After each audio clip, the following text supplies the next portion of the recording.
Let's just say though that you're a viewer with maybe like $200 and you're like, you know what? I really just want to spend some money to get the right supplements, to get, a red light or maybe a sleep mask, or okay. $200 budget. The first thing you do is you go to Amazon and you buy some cheap red LED light bulbs. And then at night, as soon as the sun goes down, the lights in your house are red. And you take another $20 and you buy blackout curtains. And in your bedroom, it needs to be pitch black, no light leaking around the curtains, and no LED lights. Tape them over inside your bedroom. There's a study out of Japan that shows that the amount of street light that leaks around curtains in the average city increases depression by 69%. So we have a circadian problem. These are one-time changes you make. Okay, I have dimmer switches and or red lights in the evening, and I have a blacked out bedroom, and you will find your entire life changes. Because now when you sleep, your body actually does what it's supposed to do. And right now, if you look at a bright screen, you have the bathroom lights on for 5 seconds, it doesn't matter.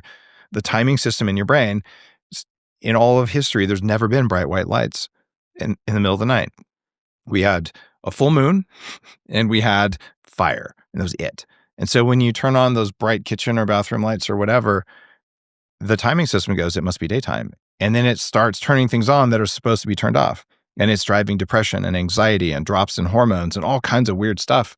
It's easy to fix, and it's way less than $200. So you're saying optimizing sleep basically optimizing light is more important than sleep. Oh, and don't wear sunglasses during the day outdoors. They're bad for you.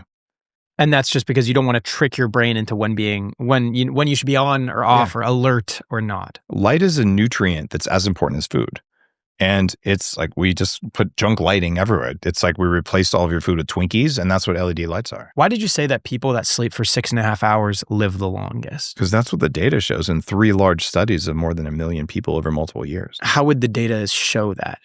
I feel the best when I get like 8.5 hours of sleep, maybe 9 hours of sleep. Like the next day, my mental acuity, my CPU is functioning at a quicker pace, and I just feel better. I can hit the gym harder. That makes absolute sense. I am not recommending that you cut your sleep to 6.5 hours. That's terrible.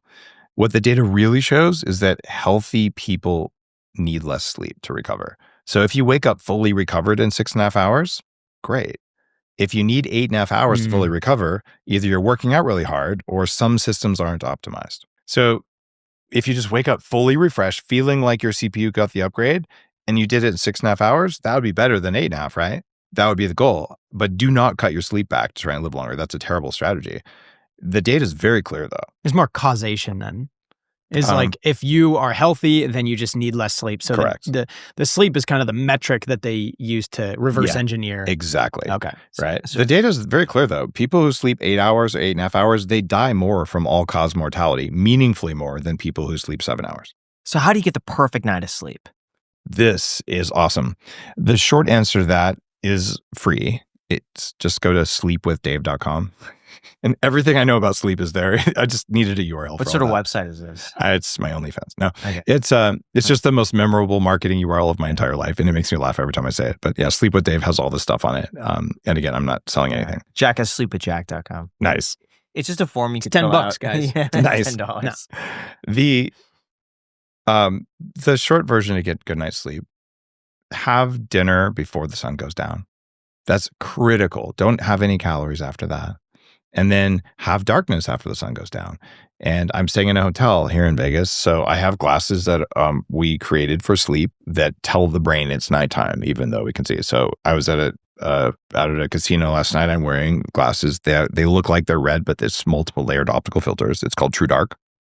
And those things we published in a medical journal that 15 minutes of wearing those shifts the brain into the same state as advanced meditation. So if you want to get a good night's sleep, you need darkness or red light before bed. You need a lack of food before bed.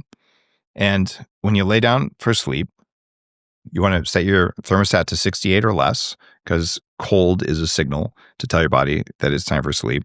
And then you want to take a few deep breaths before you go to sleep. And your out breath needs to be twice as long as the in breath. So you fill the lungs completely and then another one. So it's really full. And then you breathe out through the nose really slowly and do that 3 or 4 times. And that will cause your heart rate variability to be higher at night.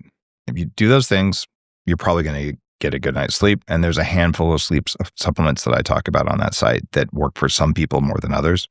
If you wake up at 3 or 4 in the morning routinely and you can't go back to sleep, you have a blood sugar issue, a little bit of raw honey and or MCT and or collagen before bed will fix that.